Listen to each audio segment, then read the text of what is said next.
Assalamualaikum warahmatullahi wabarakatuh. Selamat datang di channel Kisah Warganet. Jangan lupa subscribe dan aktifkan loncengnya ya, agar kalian tidak ketinggalan cerita berikutnya.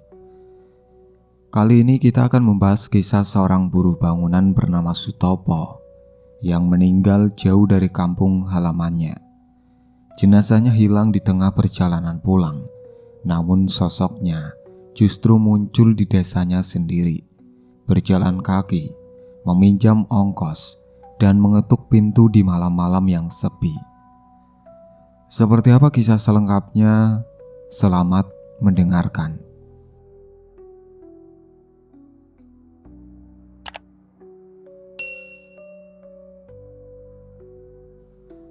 Proyek Mega Mall Cakrawala berdiri di atas lahan seluas hampir 2 hektar di kawasan Jakarta Barat. Dari jauh, bangunan terlihat seperti raksasa beton yang belum selesai tumbuh. Rangka baja menjulang, kran berputar pelan, dan suara bor listrik bersautan dari berbagai sudut lantai. Setiap pagi, ratusan pekerja mengalir masuk melalui pintu proyek yang dijaga satpam berkumis tebal bernama Pak Hendra. Sutopo adalah salah satu dari mereka. Usianya 38 tahun. Tubuhnya tidak terlalu besar, tapi ototnya keras seperti kawat yang sudah lama ditarik. Kulitnya gelap terbakar matahari, dan di telapak tangannya ada kapalan yang terbentuk bukan dalam sehari 2 hari. Ia berasal dari dusun Wetan Kali, Kecamatan Girimulyo, Jawa Tengah, dan sudah 4 bulan ia tidak pulang. Setiap subuh sebelum jam 5, Sutopo sudah bangun di kontrakan sempit yang ia sewa bersama 2 rekan kerjanya, Karman dan Dula. Kontrakannya hanya sepetak kamar dengan dinding triplek tipis, kipas angin butut yang bunyinya berderak, dan kompor 1 tungku untuk masak air. Sarapan pagi itu cuma mie rebus dengan telur ceplok, cukup untuk mengganjal perut sampai jam makan siang. Karman sudah duluan keluar sambil mengancingkan rompi oren miliknya. "Toh, cepetan, Mandor Ruslan udah kirim pesan dari tadi," kata Karman dari luar pintu. Sutopo menyumpal 1 suapan terakhir, lalu berdiri sambil mengusap mulut dengan punggung tangan. Iya, santai, proyek gak akan lari. Tapi kenyataannya, proyek itu memang sedang tidak santai. Mandor Ruslan, lelaki berusia 50-an dengan perut buncit dan topi proyek yang selalu miring, sudah berdiri di depan papan jadwal sejak pukul 6 pagi. Wajahnya terlihat tegang. Pihak pengembang baru saja mengirim surat peringatan kedua. Pekerjaan lantai 8 harus selesai sebelum akhir bulan, atau denda kontrak akan diberlakukan. "Kalian dengarkan baik-baik," kata Ruslan kepada belasan pekerja yang berdiri setengah lingkaran di depannya. "Mulai hari ini lembur jadi wajib. Siapa yang mau pulang sebelum target harian beres, silakan ngomong sekarang. Saya carikan penggantinya." Tidak ada yang bicara. Sutopo berdiri di barisan kedua, mendengarkan sambil mengikat tali sepatu. Ia tidak keberatan dengan lembur. Justru itu yang ia inginkan, uang lebih untuk dikirim pulang ke Wetan Kali. Ibunya, Mbah Ismoyawati, sudah lama menunggu biaya perbaikan atap rumah yang bocor setiap musim hujan. Dan adiknya Rati, bulan depan harus bayar uang sekolah. Hari itu Sutopo ditugaskan di lantai 7, bagian pemasangan begisting, yaitu cetakan kayu untuk pengecoran kolom beton. Pekerjaannya terlihat sederhana dari luar, tapi butuh ketelitian. Setiap baut dan penjepit harus terpasang kencang sebelum beton cair dituangkan. Kalau ada yang longgar, seluruh cetakan bisa jebol. Sekitar pukul setengah 12 siang, Sutopo meminta izin ke Karman untuk turun sebentar ke lantai dasar. Ia ingin menelpon keluarganya sebelum sinyal hilang lagi di atas. Di sudut dekat gudang material, ia berdiri membelakangi dinding sambil menekan tombol panggil. Bunyi nada tunggu terdengar 2 kali sebelum akhirnya tersambung. "Halo Ibu." "Topo, alhamdulillah, kamu sehat nak?" Suara Mbak Ismoyawati terdengar serak, seperti biasa, tapi hangat. "Sehat Bu, Topo mau bilang minggu depan Topo kirim uang, lumayan dapat lembur terus ini." Ada jeda sebentar di ujung telepon. "Gak usah dipaksain nak, kamu jaga diri dulu di sana." "Iya Bu, atapnya gimana? Masih bocor Bu?" "Masih, tapi gak parah. Nanti kalau sudah ada rezeki ya diperbaiki. Yang penting kamu baik-baik saja." Sutopo tersenyum kecil. "Insya Allah Bu, titip salam buat Ratih. Topo balik kerja dulu ya, Mandor udah manggil-manggil." "Iya, hati-hati nak." Telepon ditutup. Sutopo memasukkan ponselnya ke saku celana kerjanya, lalu berjalan kembali menuju lift barang yang akan membawanya naik ke lantai 7. Sore itu sekitar pukul 4:04. Suasana lantai 7 sedang ramai. Pengecoran kolom di sisi utara sudah hampir dimulai. Mesin molen berdengung di bawah dan selang pompa beton memanjang naik melalui sisi luar gedung. Beberapa pekerja berdiri di dekat cetakan, mengawasi ketinggian tuangan. Sutopo sedang memeriksa satu set begisting di sisi timur, bagian yang pengerjaannya agak terburu-buru sejak pagi karena target harian hampir tidak tercapai. Ia jongkok, meraba penjepit besi di bagian bawah cetakan. Tangannya berhenti. Bautnya terasa goyah. Ia coba putar dengan tangan, dan baut itu berputar terlalu mudah. Ulirnya aus. Sutopo berdiri, mencari-cari kunci pas diikat pinggangnya. "Karman!" Ia berteriak ke arah rekannya yang berdiri sekitar 4 meter di sebelahnya. "Sini dulu, ini bautnya." Tapi kalimat itu tidak sempat selesai. Entah karena getaran mesin pompa beton yang terus bekerja, entah karena memang sudah terlalu lama dibiarkan aus, penjepit di sisi bawah cetakan itu lepas mendadak.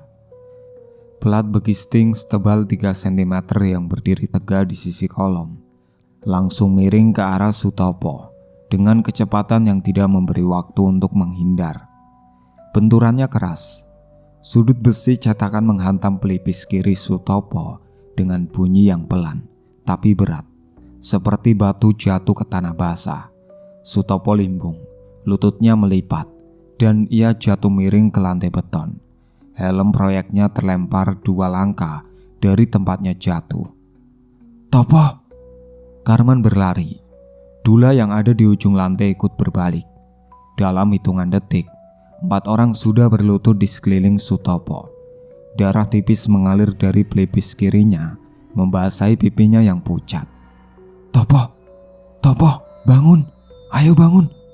Karman mengguncang baunya pelan. Sutopo tidak menjawab. Matanya setengah terbuka, tapi pandangannya kosong. Mandor Ruslan tiba 3 menit kemudian. Nafasnya tersengal setelah naik tangga darurat. Ia langsung meminta semua pekerja mundur dan menelpon nomor darurat proyek. Ambulan yang bertugas di area proyek, sebuah mobil putih usang yang parkir di pojok selatan, segera diaktifkan. 2 orang petugas medis proyek berlari membawa tandu lipat. Mereka memeriksa denyut nadi Sutopo, membuka kelopak matanya, dan memasang masker oksigen portable.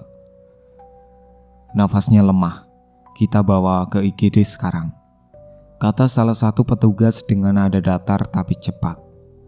Perjalanan ke rumah sakit terdekat memakan waktu 20 menit karena jalanan sore di Jakarta mulai padat. Di dalam ambulan, petugas terus memantau kondisi Sutopo. Sempat ada respon lemah. Jari tangan Sutopo bergerak sedikit saat petugas menekan pangkal ibu jarinya. Tapi itu hanya berlangsung sebentar. Di UGD Rumah Sakit Harapan Medika, dokter jaga langsung mengambil alih penanganan. Tim medis bekerja hampir 40 menit. Infus dipasang, alat pacu disiapkan. Kepala Sutopo dibalut kasa steril yang cepat basah oleh darah. Pukul 18:22 menit, dokter jaga menghentikan upaya resusitasi. Sutopo dinyatakan meninggal dunia. Di ruang UGD, Karman duduk di kursi plastik dengan kepala menunduk dan kedua tangannya menggenggam helm kuning milik Sutopo yang masih ia bawa dari lokasi kejadian. Helm itu retak di bagian kiri, persis di tempat yang sama dengan luka di kepala Sutopo. Tidak ada yang bicara, hanya suara langkah kaki perawat yang lalu lalang, dan di kejauhan suara azan maghrib mulai terdengar samar dari masjid di seberang rumah sakit. Malam itu kantor administrasi proyek Mega Mall Cakrawala masih menyala lampunya meski sudah lewat pukul 9 malam. Pak Warsono, kepala bagian HRD kontraktor, duduk di depan meja dengan dokumen ketenaga kerjaan Sutopo terbuka di hadapannya. Di sampingnya ada cangkir kopi yang sudah dingin sejak tadi, tidak disentuh. Prosedurnya jelas. Jenazah pekerja yang meninggal di lokasi proyek menjadi tanggung jawab pihak kontraktor untuk dipulangkan ke keluarganya. Biaya ditanggung perusahaan, termasuk ambulan, administrasi rumah sakit, dan kain kafan. Pak Warsono sudah menelpon rumah sakit, sudah menghubungi pihak asuransi ketenaga kerjaan, dan kini tinggal satu hal yang paling berat, menghubungi keluarga almarhum. Dari data pegawaian tercatat nomor darurat atas nama Rati Prameswari, adik kandung Sutopo, warga Dusun Wetan Kali, Kecamatan Girimulyo. Pak Warsono menarik nafas panjang, lalu menekan tombol panggil. Nada tunggu berbunyi 4 kali sebelum tersambung. Suara di ujung telepon terdengar masih terjaga, tapi kaget.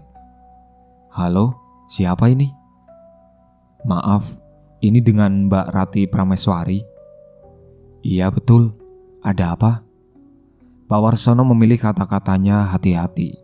Ia sudah pernah melakukan ini 2 kali sebelum dalam karirnya.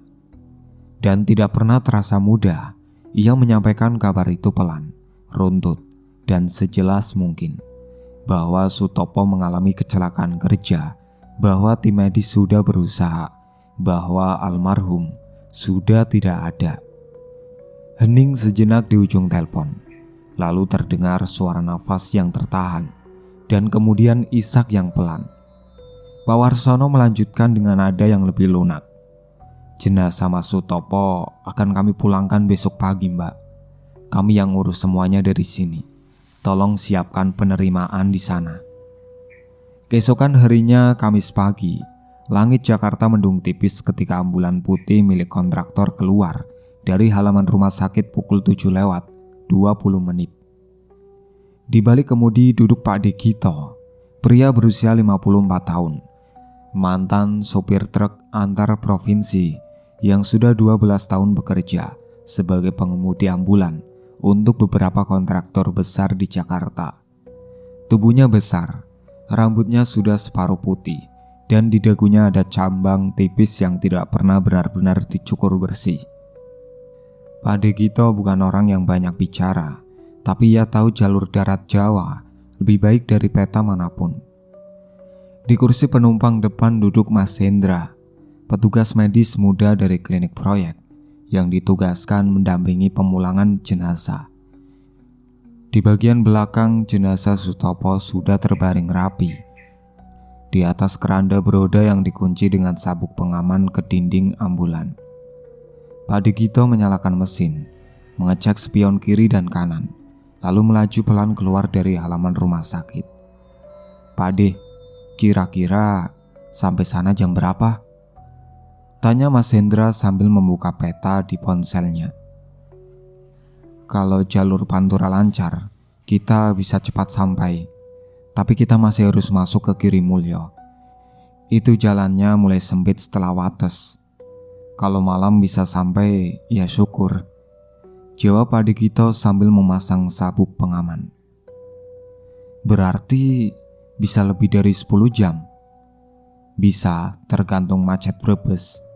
Kalau pas apes, Brebes saja bisa 2 jam. Mas Hendra mengangguk pelan, lalu menyandarkan punggungnya ke kursi. Perjalanan melewati tol dalam kota Jakarta berjalan cukup lancar di awal.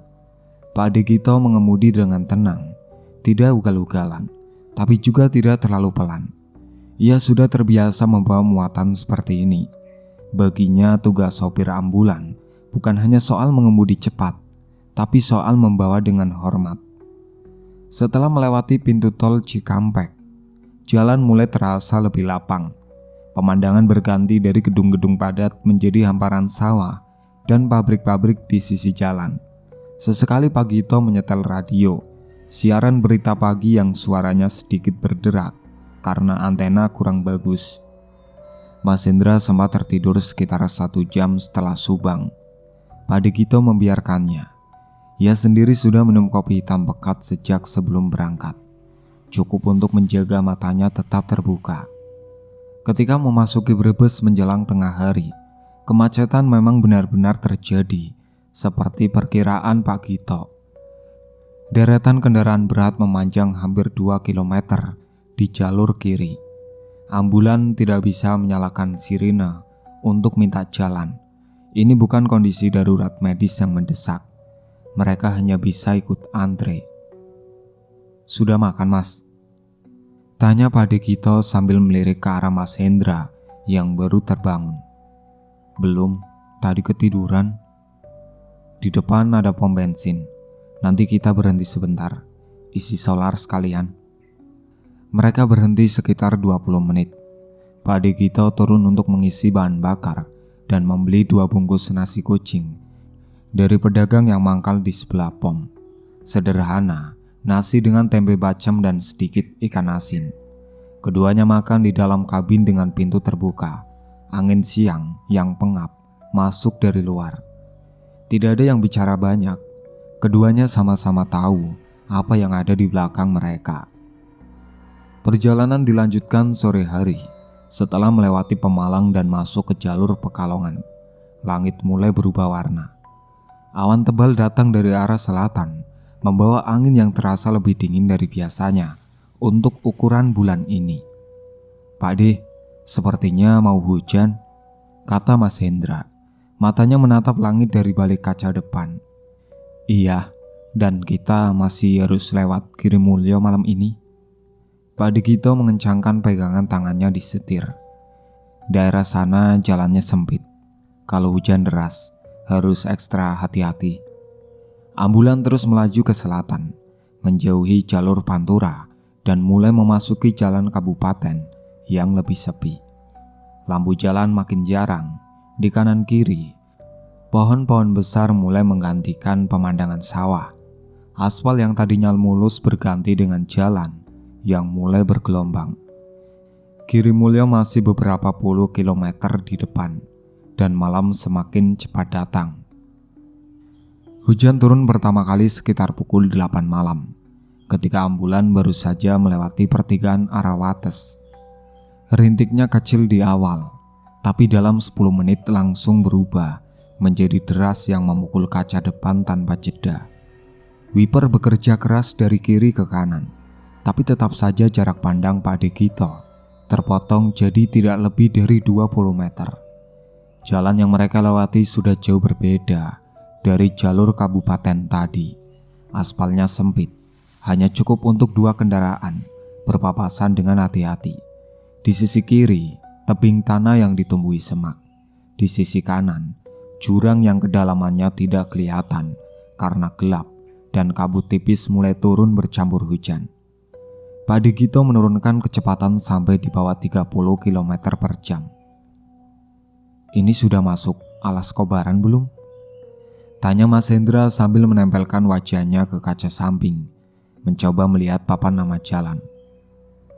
"Sebentar lagi. Tanjakan pertamanya itu yang panjang, hampir 1,5 kilometer menanjak terus." Kalau sudah kelihatan pohon jati besar di kiri jalan, berarti kita sudah di tengah-tengahnya, jawab adik Gito. Mas Hendra tidak menjawab. Ia kembali duduk tegak dan memasang sabuk pengamannya yang tadi sempat dilonggarkan. Tanjakan Alas Kobaran bukan nama resmi di peta manapun. Warga sekitar menyebutnya begitu karena dulu kawasan hutan jati di sisi jalan itu pernah terbakar waktu musim kemarau panjang dan bekasnya masih terlihat di beberapa batang pohon yang menghitam. Jalannya menanjak cukup curam dengan tikungan di sepertiga atas yang memaksa pengemudi memperlambat laju kendaraan hampir sepenuhnya. Ambulan mendaki pelan. Mesinnya menderu lebih keras dari biasanya. Kombinasi tanjakan, muatan, dan hujan deras yang membuat aspal licin seperti kulit pisang basah. Pak Gito memegang setir dengan kedua tangan penuh. Pandangannya tidak beranjak dari aspal yang memantulkan cahaya lampu depan. Mereka sudah hampir di pertengahan tanjakan ketika itu terjadi.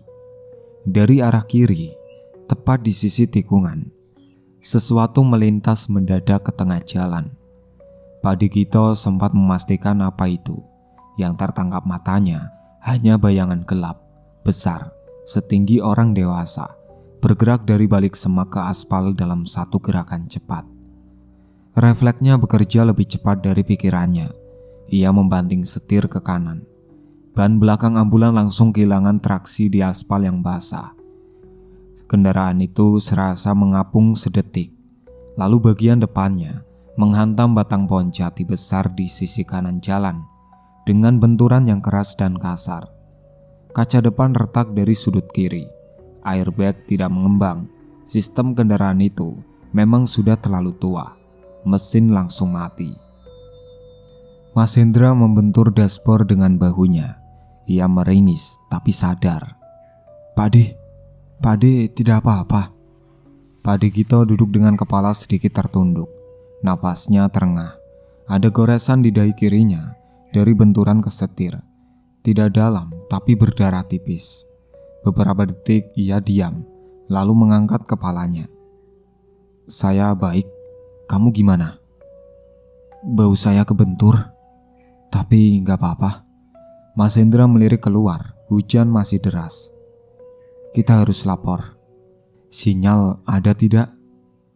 Pak Gito merogoh saku celananya, mengeluarkan ponsel. Satu strip sinyal, tidak stabil. Ia mencoba menelpon nomor darurat kontraktor. Tidak tersambung. Ia coba lagi. Kali ini tersambung sebentar lalu putus. Coba pesan teks aja mas. Kalau sinyal lemah, kadang teks masih bisa masuk. Sementara Mas Hendra mengetik pesan, Pak Gito membuka pintu kabin dengan susah payah. Engselnya sedikit berjongkok akibat benturan. Ia turun ke jalan. Hujan langsung mengguyurnya. Ia berjalan mengitari depan ambulan untuk melihat kerusakan. Bemper depan penyok dalam, lampu kanan pecah, dan ban depan kanan kempes karena membentur akar pohon yang menonjol dari tanah. Ambulan ini tidak akan bisa jalan malam ini. Pak Gito berjalan ke belakang untuk memastikan kondisi bagian belakang kendaraan, dan disitulah ia berhenti. Pintu belakang ambulan terbuka lebar, bukan retak, tapi terbuka penuh. Engselnya masih utuh, seolah memang sengaja didorong dari dalam. Hujan masuk bebas ke dalam ruangan belakang yang sempit itu, membasahi lantai dan dinding. Keranda di dalamnya kosong. Sabuk pengaman yang tadi mengunci jenazah masih terpasang di rel dinding. Tapi jenazah itu tidak ada.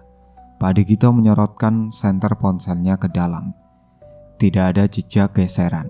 Tidak ada tanda jenazah terjatuh atau terlempar. Pintu belakang tidak rusak. Kuncinya yang seharusnya terkunci dari luar, entah bagaimana sudah tidak dalam posisi terkunci. Pak Gito berdiri di bawah hujan cukup lama. Senternya terus menyapu bagian dalam ambulan yang kosong itu. Mas Hendra, panggilnya akhirnya. Suaranya terdengar lebih pelan dari biasanya. Kesini sebentar. Polisi dari pos terdekat tiba sekitar 40 menit kemudian. Dua orang dengan motor dan satu mobil patroli yang susah payah naik tanjakan licin itu. Mereka memeriksa ambulan, mencatat kondisi Pak Gito dan Mas Hendra, dan langsung menghubungi pos lain untuk menyisir sisi jalan. Senter-senter menyapu semak, tepi jurang, dan bawah pohon-pohon jati di sepanjang 100 meter dari titik kecelakaan. Salah satu polisi bahkan turun beberapa meter ke lereng kanan jalan dengan tali pengaman. Tidak ada yang ditemukan. Tidak ada jenazah, tidak ada jejak, tidak ada tanda di situ. Brigadir yang memimpin pencarian akhirnya berdiri di depan ambulan, mencatat sesuatu di bukunya dengan ballpoint yang hampir kehabisan tinta karena basah. "Bapak yakin pintunya terkunci sebelum berangkat?"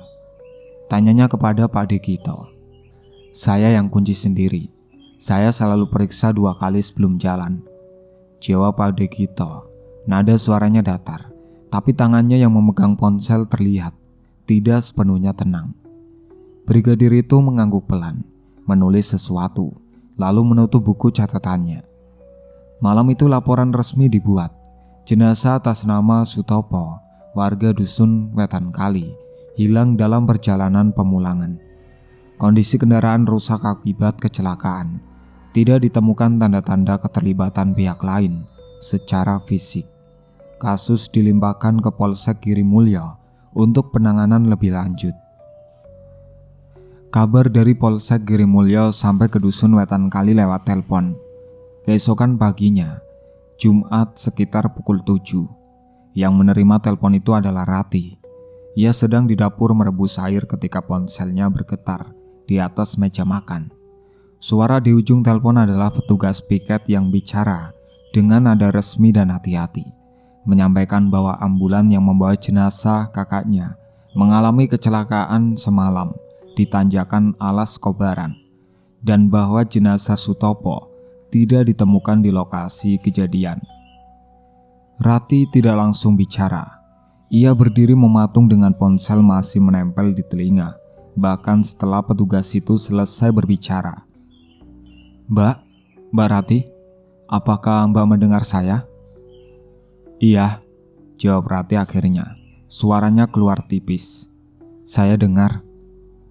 Setelah telepon ditutup, Rati duduk di kursi dapur cukup lama sebelum akhirnya berdiri dan berjalan ke ruang tengah, ke tempat ibunya duduk dengan sajadah yang masih terlipat di pangkuannya. Mbak Ismoyowati sudah terjaga sejak subuh. Perempuan 70-an itu tidak bisa tidur nyenyak semalam, bukan karena tahu ada yang salah, tapi karena memang sudah kebiasaannya bangun sebelum azan dan duduk diam menunggu terang. Tapi pagi itu wajahnya terlihat lebih lelah dari biasanya. Rati duduk di depannya dan mengambil tangan ibunya pelan. "Bu, tadi ada telepon dari polisi." Mbak Ismoyowati menatap wajah anaknya, tidak bertanya, hanya menunggu. "Ambulan yang bawa Mas Topo kecelakaan semalam di Alas Kobaran." Rati berhenti sebentar. "Jenazahnya belum ketemu, Bu." Hening. Di luar ayam berkokok untuk kedua kalinya. Angin pagi masuk dari celah jendela yang tidak tertutup rapat. Mbah Ismoyowati tidak menangis.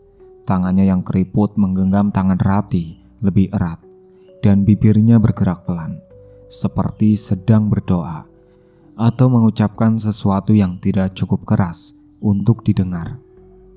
Berita itu menyebar ke seluruh dusun dengan cara yang biasa terjadi di desa, dari mulut ke mulut, dari teras ke teras, dari warung ke warung. Belum sampai jam 9 pagi sudah ada 4 ibu tetangga yang datang ke rumah Mbak Ismoyowati, membawa makanan dan duduk menemani. Warga dusun Wetan Kali bukan orang-orang yang mudah panik, tapi kabar kehilangan jenazah itu membuat banyak dari mereka berpikir lebih jauh dari sekedar kecelakaan biasa. Di warung Bausari, yang jadi tempat ngobrol paling ramai di dusun, beberapa lelaki parubaya duduk bergerombol sambil minum teh. Salah satunya Pak Sardi, berbicara dengan nada rendah tapi cukup jelas untuk didengar semua yang ada di sana. proyek besar seperti itu di Jakarta. Modal segitu besar, kalian pikir semuanya bersih? Pak Sardi menyeruput tehnya. Saya pernah dengar cerita, bukan sekali dua kali pekerja mati di proyek besar, terus mayatnya tidak karuan. Itu bukan kebetulan. Lelaki di sebelahnya, Pak Naryo, mengerutkan dahi. Maksudnya pesugihan? Saya tidak bilang iya, tidak bilang tidak. Tapi kalau dipikir, ambulan kecelakaan, mayatnya tidak ada bekas apapun. Itu aneh. Kecelakaan biasa, mayat tetap ada di dalam mobil. Ini berbeda.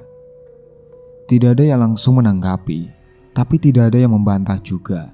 Obrolan itu kemudian pecah jadi bisik-bisik yang lebih kecil. Masing-masing menyambung dengan pendapat dan ingatan sendiri tentang cerita serupa yang pernah mereka dengar. Spekulasi tentang tumbal proyek bukan hal baru di kalangan warga desa.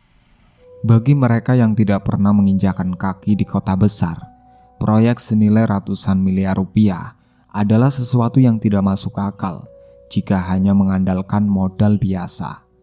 Pikiran itu tumbuh subur di antara orang-orang yang sudah terbiasa percaya bahwa ada harga tersembunyi di balik kemewahan yang tidak wajar.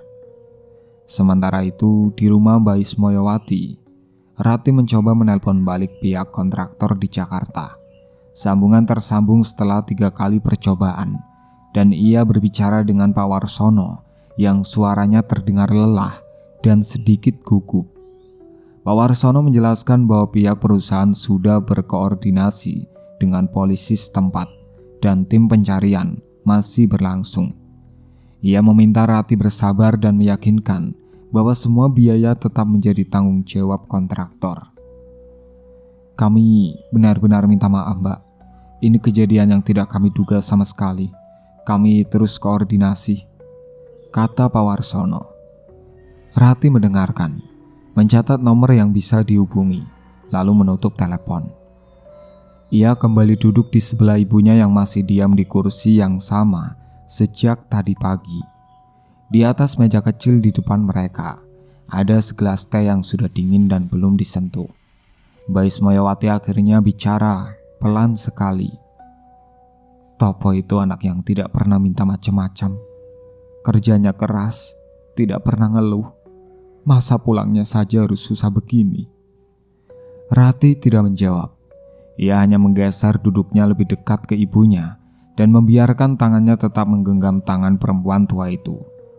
Di luar, beberapa warga masih berlalu lalang di depan rumah. Sebagian masuk untuk sekedar duduk dan menemani. Sebagian lagi hanya berdiri di luar pagar, berbisik-bisik, lalu pergi. Hari itu terasa panjang di dusun Wetan Kali, dan malam belum juga datang. Malam itu tidak beda jauh dari malam sebelumnya. Langit mendung, angin sesekali berembus dari arah barat, dan dusun Wetan Kali terasa lebih sunyi dari biasanya. Bukan sunyi yang tenang, tapi sunyi yang membuat orang tidak nyaman duduk sendirian di dalam rumah. Karena itulah Giman, Kromo, dan Bagio memutuskan untuk jaga malam di pos ronda lebih awal dari jadwal. Bukan perintah siapa-siapa. Mereka bertiga memang sudah sepakat sejak sore bahwa situasi dusun perlu dijaga lebih ketat.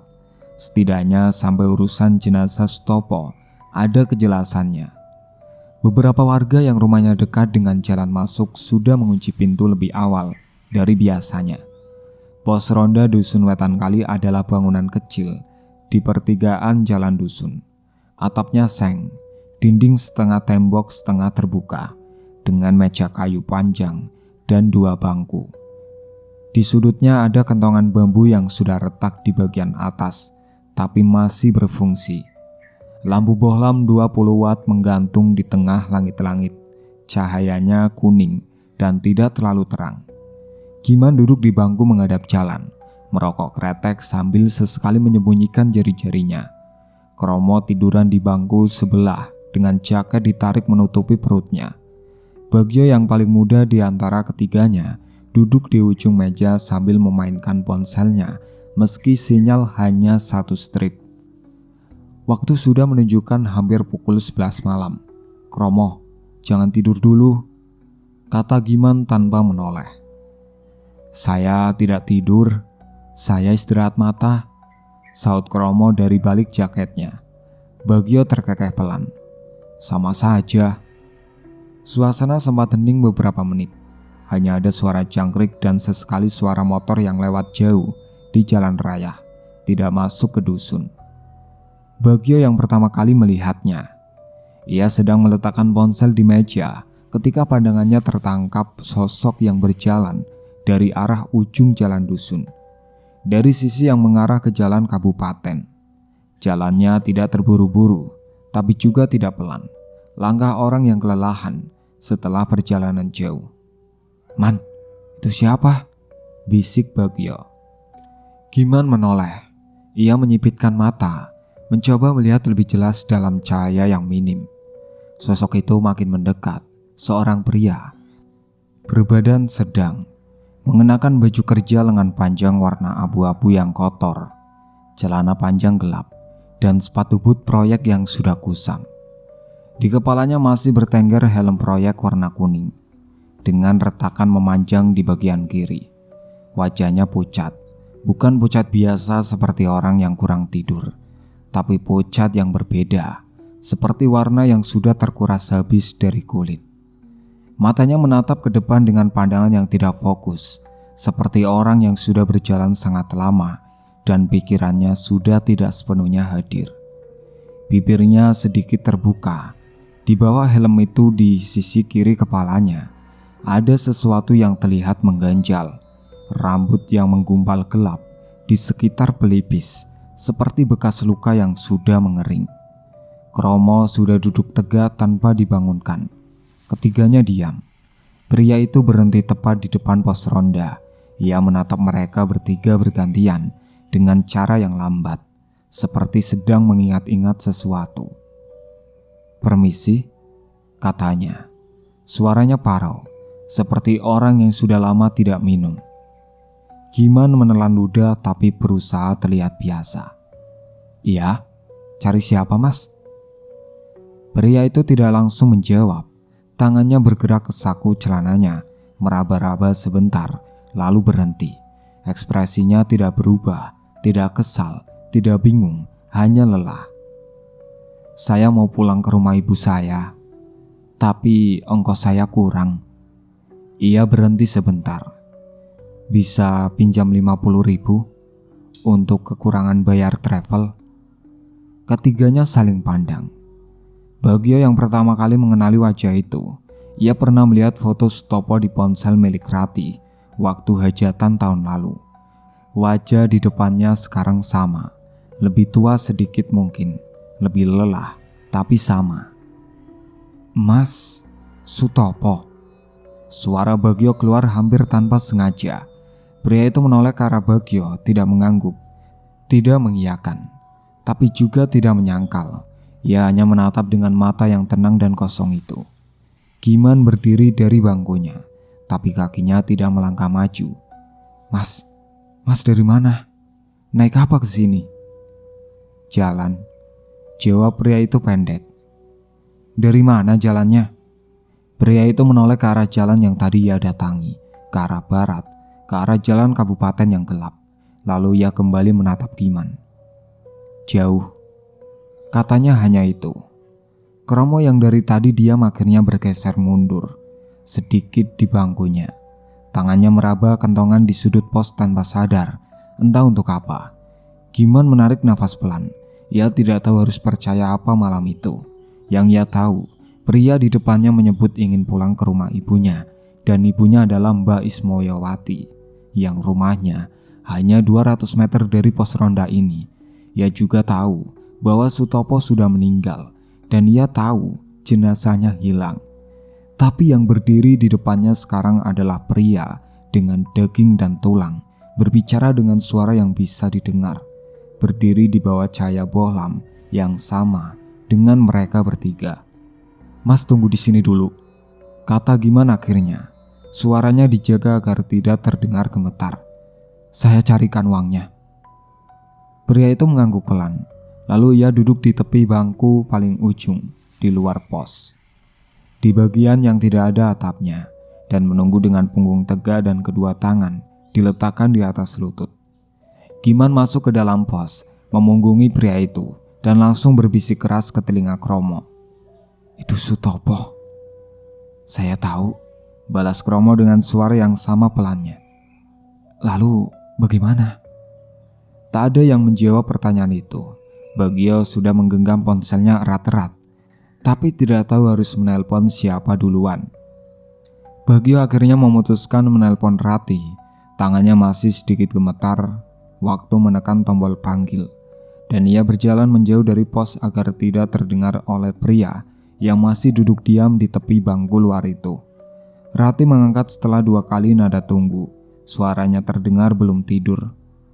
"Halo Bagio, ada apa malam-malam?" "Mbak Rati, maaf ganggu. Ini ada yang datang ke pos ronda. Saya tidak mau ngomong macam-macam dulu, tapi Mbak lebih baik tidak keluar rumah malam ini. Kunci pintu dulu." "Saya di sini jaga." Hening sebentar. "Kenapa? Ada apa sebenarnya?" "Besok saya cerita langsung. Sekarang yang penting Mbak dan Mbah Ismoyowati di dalam rumah dulu." Rati tidak mendesak lebih jauh. Mungkin dari nada suara Bagio ia sudah bisa menebak bahwa malam itu bukan malam yang wajar. Ketika Bagio kembali ke pos, pria berhelm kuning itu sudah tidak ada di bangku luar. Bagio berhenti. "Man, dia mana?" Giman menoleh ke kiri dan kanan. "Tadi masih duduk. Saya baru balik dari dalam juga." Kromo yang berdiri di tepi pos menghadap jalan menggeleng pelan. "Pergi sendiri. Saya lihat dia jalan ke arah selatan, tapi tidak sampai 100 meter sudah tidak kelihatan." Ketiganya diam. Jalan dusun di depan mereka sepi dan gelap. Tidak ada siluet yang berjalan. Tidak ada suara langkah. Uang 50.000 yang tadi Giman keluarkan dari dompetnya masih terlipat di atas meja, tidak sempat diberikan. Kang Marto tidak tahu apa yang terjadi di pos ronda malam itu. Ia sedang di jalan kabupaten, arah barat dusun, mengemudi pick up tua miliknya yang biasa ia pakai untuk mengangkut sayuran dari kebun warga ke pasar kecamatan setiap subuh. Malam itu ia lembur karena ada pesanan tambahan, 2 karung kubis dan 1 keranjang tomat yang harus diantar sebelum subuh agar keburu harga pagi. Pick up itu jalannya tidak kencang, lampunya redup sebelah karena bohlamnya sudah mau putus sejak minggu lalu, tapi belum sempat diganti. Di kanan kiri jalan hanya ada pohon dan semak, sesekali rumah warga yang sudah gelap lampunya. Kang Marto menyalakan radio kecil yang menempel di dashboard dengan plester, siaran dangdut dari stasiun lokal yang sinyalnya naik turun. Ia baru saja melewati tikungan setelah jembatan kecil ketika melihat seseorang berdiri di pinggir jalan. Ia tidak langsung berhenti. Orang berdiri di pinggir jalan malam hari di daerah seperti ini bukan hal yang sama sekali tidak pernah terjadi. Kadang ada warga yang motornya mogok atau orang yang kemalaman pulang dari ladang. Kang Marto memperlambat laju pick up-nya dan membuka kaca jendela. Pria itu berdiri menghadap jalan, baju kerja abu-abu, celana gelap, sepatu boot, helm kuning dengan retakan di sisi kiri masih di kepalanya. Di cahaya lampu pick up yang redup, wajahnya terlihat pucat dan matanya memandang ke arah kendaraan dengan ekspresi yang tidak bisa Kang Marto baca. Bukan lega, bukan tergesa, hanya datar. "Mau kemana mas?" tanya Kang Marto dari balik jendela. Pria itu tidak menjawab dengan kata-kata. Tangannya terangkat pelan, telunjuknya menunjuk ke arah timur, ke arah dalam dusun. Kang Marto mengangguk. "Naik saja, kebetulan saya lewat sana." Pria itu berjalan mengelilingi bak belakang pick up dan duduk di sana, di antara karung kubis dan keranjang tomat, memunggungi kabin. Kang Marto menunggu sampai suara orang duduk terdengar, lalu melanjutkan perjalanan. Sepanjang perjalanan, tidak ada suara dari bak belakang, tidak ada batuk, tidak ada pergeseran posisi, tidak ada bunyi sepatu boot bergeser di atas besi. Kang Marto sempat melirik ke kaca spion tengah sekali. Hanya terlihat siluet orang duduk tegak menghadap belakang, tidak bergerak. Ia pikir penumpangnya kelelahan.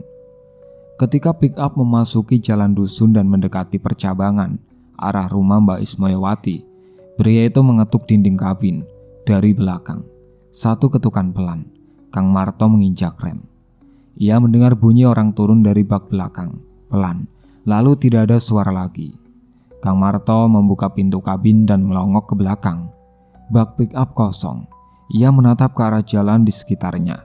Kiri, kanan, depan. Tidak ada siapa-siapa. Tidak ada langkah yang terdengar menjauh. Jalan dusun itu sepi dan diam.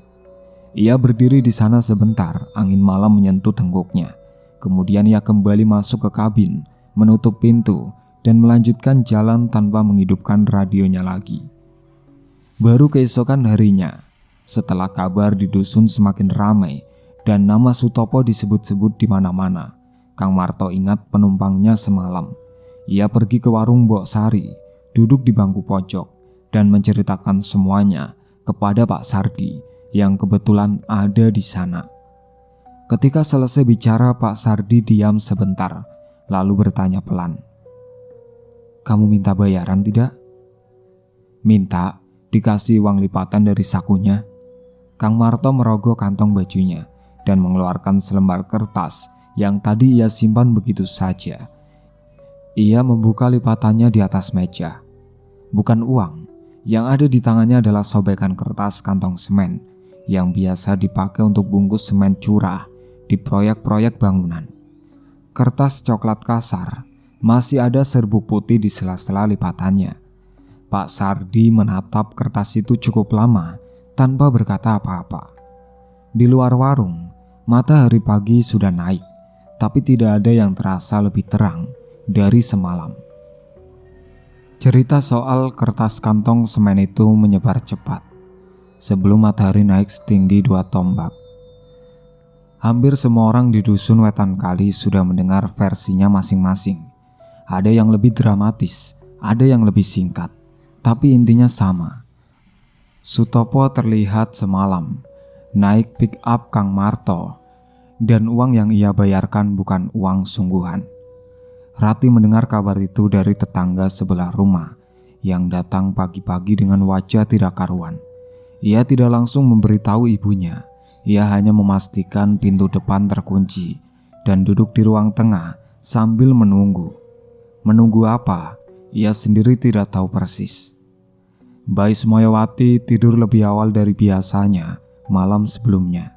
Kelelahan setelah 2 hari, hampir tidak makan dengan benar. Rati sengaja membiarkan ibunya istirahat dan tidak menceritakan apapun sampai ada kejelasan yang bisa ia pegang. Subuh datang seperti biasa. Adzan berkumandang dari musola kecil di ujung dusun. Rati yang memang tidak bisa tidur nyenyak sejak 2 malam lalu sudah duduk di dapur dengan segelas air putih di tangannya ketika ia mendengar suara ibunya dari arah depan rumah. Bukan teriakan, bukan tangisan, hanya suara Mbak Ismoyawati memanggil namanya pelan, tapi dengan nada yang membuat Rati langsung berdiri. "Rati!" Rati berjalan cepat ke ruang depan. Pintu rumah sudah terbuka. Mbak Ismoyawati rupanya sudah bangun sebelum adzan dan membuka pintu untuk duduk di teras seperti kebiasaannya bertahun-tahun. Yang membuat Rati berhenti di ambang pintu adalah apa yang ada di teras itu. Di kursi bambu tua yang biasa dipakai Mbak Ismoyawati duduk sore hari, ada seseorang. Sutopo duduk bersandar di sana dengan kepala sedikit terkulai ke kanan. Tubuhnya masih terbungkus kain kafan, kain putih yang sudah robek di beberapa bagian. Kotor oleh lumpur coklat kehitaman yang mengering di sela-sela lipatannya. Di sisi kiri kepalanya di bagian pelipis, luka akibat benturan beton itu masih terlihat jelas. Lebam gelap yang melebar dengan tepi yang sudah mengering dan menghitam. Wajahnya pucat seperti kapur, matanya tertutup. Mbak Ismoyawati berdiri di depan kursi itu, tidak bergerak. Tangannya menggenggam tepi bajunya sendiri. Rati melangkah keluar dan berdiri di sebelah ibunya Ia tidak berteriak, nafasnya tertahan di tenggorokan, tapi kakinya tidak lari. "Topo," bisik Mbak Ismayawati. Suaranya bukan suara ketakutan, lebih seperti suara orang yang sudah terlalu lelah untuk kaget. "Akhirnya pulang juga." Dalam waktu kurang dari setengah jam setelah Rati keluar membangunkan tetangga terdekat, halaman rumah Mbak Ismayawati sudah dipenuhi warga. Mereka datang dengan langkah yang tidak terburu-buru, tapi juga tidak ada yang berani terlambat. Semua ingin melihat sendiri, sekaligus semua tidak tahu harus bersikap seperti apa. Yang terlihat di kursi bambu itu nyata, bukan bayangan, bukan tipu mata. Sutopo ada di sana, dalam kondisi yang tidak mungkin bisa dijelaskan dengan cara apapun yang biasa. Pak Sardi yang datang paling awal di antara para lelaki langsung mengambil alih situasi dengan tenang. Ia meminta warga yang tidak perlu untuk mundur dari teras dan memanggil beberapa orang yang ia percaya untuk membantu. "Kita urus ini dengan benar," katanya kepada Giman dan Kromo yang berdiri di sampingnya. "Dia sudah pulang. Sekarang kita harus menyelesaikan kewajibannya." Tidak ada yang membantah.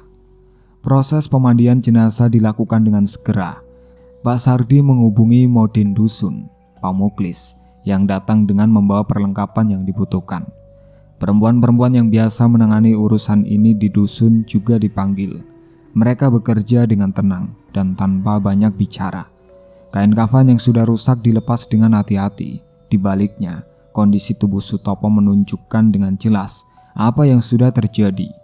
Luka di kepala yang sesuai persis dengan cerita kecelakaan kerja, lebam di bagian bahu, dan sisi kanan tubuh yang kemungkinan terjadi saat ambulan menabrak pohon jati di tanjakan alas Kobaran, dan lumpur yang menempel tebal di bagian punggung serta betis, seperti seseorang yang pernah terbaring di tanah berlumpur cukup lama. Pak Muklis mengerjakan tugasnya dengan teliti. Tidak ada yang bicara keras. Sesekali terdengar suara isak tertahan dari arah warga yang berdiri di halaman. Mbah Ismayawati duduk di dalam rumah selama prosesi itu berlangsung, ditemani dua ibu tetangga yang tidak meninggalkan sisinya. Rati keluar masuk, membantu menyiapkan apa yang dibutuhkan. Wajahnya tegang tapi tangannya tidak berhenti bergerak. Pemakaman dilakukan pada hari yang sama setelah sholat duhur. Tidak ada prosesi panjang atau persiapan benar. Situasinya memang tidak memungkinkan untuk itu, tapi yang datang mengantar cukup banyak untuk ukuran dusun sekecil Wetan Kali. Hampir semua kepala keluarga hadir, berdiri di tepi liang yang sudah digali sejak pagi oleh beberapa pemuda dusun. Pak Muklis memimpin doa dengan suara yang pelan dan jelas. Tanah merah dicangkul, perlahan menutupi liang. Beberapa lelaki membaca tahlil dengan suara rendah bersautan.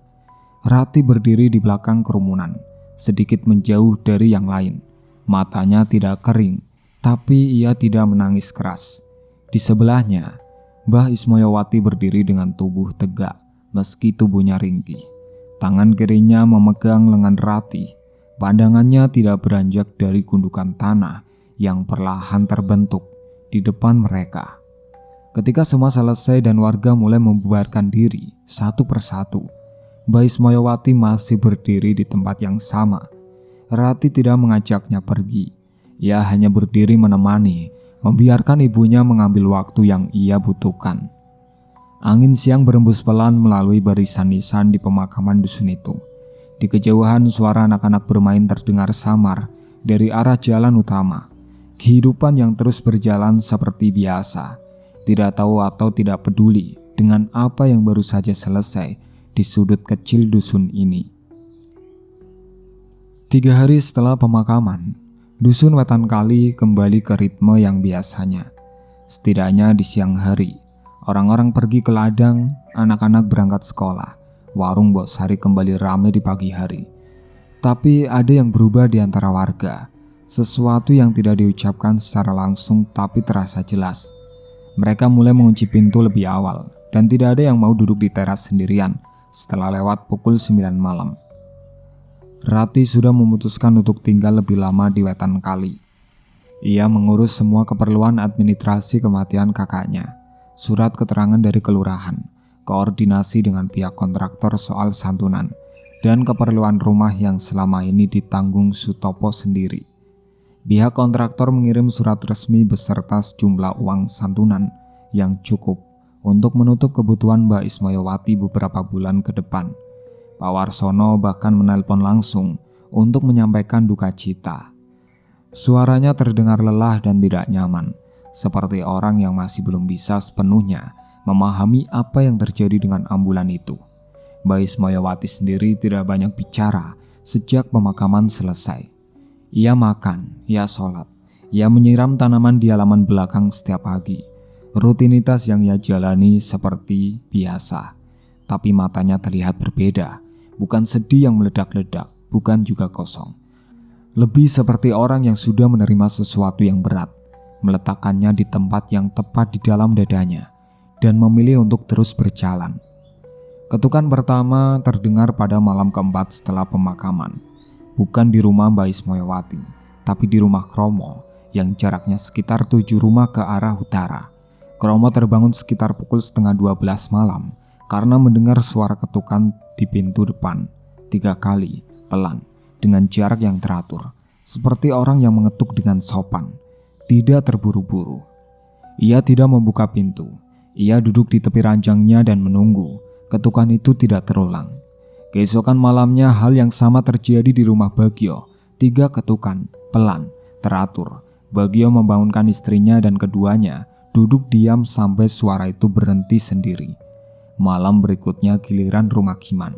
Ketiganya akhirnya membicarakan ini di warung Mbok Sari keesokan paginya dengan suara rendah dan wajah yang sama-sama kurang tidur. Pak Sardi yang duduk di meja sebelah ikut mendengarkan tanpa diminta. Lalu berkata pelan setelah ketiganya selesai bicara.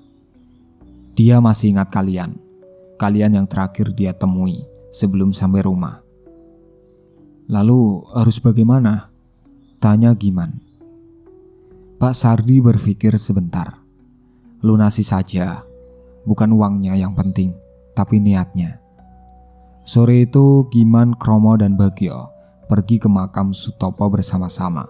Mereka membawa bunga sederhana yang dibeli di pasar kecamatan, dan Giman membawa uang 50.000, uang yang sama yang tidak sempat ia berikan malam itu di pos ronda, yang masih ia simpan di laci mejanya karena tidak tahu harus diapakan. Mereka berdiri di depan nisan Sutopo, membaca doa sejenak, lalu Giman meletakkan uang itu di atas gundukan tanah makam, ditindih batu kecil agar tidak terbawa angin. Tidak ada yang berkata apa-apa setelah itu. Mereka bertiga berjalan pulang dalam diam, melewati jalan dusun yang mulai teduh karena matahari sudah condong ke barat. Malam itu, tidak ada ketukan di pintu rumah siapapun. 2 minggu berlalu, lalu sebulan. Cerita tentang Sutopo tetap hidup di dusun Wetan Kali, bukan sebagai sesuatu yang menakutkan, tapi sebagai sesuatu yang diingat. Warga yang lebih tua menceritakannya kepada yang lebih muda, bukan untuk menakut-nakuti, tapi sebagai pengingat bahwa ada hal-hal yang tidak bisa dijelaskan sepenuhnya, dan bahwa cara terbaik menghadapinya adalah dengan tidak berpaling dari kewajiban. Pak Degito, setelah sembuh dari luka ringan akibat kecelakaan di Tanjakan Alas Kobaran, mengajukan pengunduran diri dari pekerjaannya sebagai sopir ambulan. Ia bilang kepada istrinya bahwa ia ingin kerja yang lebih dekat dari rumah. Istrinya tidak bertanya lebih jauh. Dari raut wajah suaminya sejak malam kecelakaan itu, ia tahu ada yang berubah dan tidak perlu dipaksa keluar dengan pertanyaan. Mas Hendra kembali bekerja di klinik proyek, tapi meminta dipindahkan ke proyek lain di wilayah Bekasi. Permintaannya disetujui tanpa banyak pertanyaan dari atasan. Sosok Sutopo terakhir kali terlihat oleh warga dusun pada malam hujan, sekitar 3 minggu setelah pemakamannya. Seorang ibu yang sedang menutup jendela rumahnya karena angin kencang, melihat seseorang berdiri di pinggir jalan raya, tepat di bawah pohon akasia besar, dekat pertigaan masuk dusun. Pria itu berdiri membelakangi jalan dusun, menghadap ke arah jalan raya yang basah. Di tangannya yang tergantung di sisi tubuh, ada sesuatu yang ia pegang, sebuah dompet lusuh berwarna coklat tua. Ibu itu menutup jendelanya pelan dan tidak melihat ke sana lagi. Ia duduk di ruang tengah bersama suaminya yang sedang menonton televisi dan tidak bercerita malam itu. Keesokan harinya, ia menceritakannya kepada Rati. Rati mendengarkan sampai selesai, lalu mengangguk pelan. Ia tidak terkejut, tidak juga takut, hanya ada sesuatu di matanya. Campuran antara paham dan pasrah yang membuat ibu itu tidak jadi menambahkan pertanyaan apapun. Mas Topo memang selalu ingin pulang, kata Rati akhirnya pelan. Sekarang dia sudah di sini. Mungkin butuh waktu untuk benar-benar berhenti berjalan. Setelah malam itu tidak ada lagi penampakan yang dilaporkan warga. Tidak ada lagi ketukan di pintu. Tidak ada lagi sosok berdiri di pinggir jalan dalam hujan. Mbak Ismoyawati merawat makam putranya setiap Jumat pagi, membersihkan rumput yang tumbuh di sisi nisan, mengganti bunga yang sudah layu, dan duduk sebentar di sana dalam diam sebelum pulang. Itu saja, tidak lebih dari itu. Dan bagi warga Dusun Wetan Kali, itu sudah cukup untuk disebut selesai. Itulah akhir ceritanya. Sekian dari saya. Sampai jumpa lagi di cerita baru berikutnya. Wassalamualaikum warahmatullahi wabarakatuh.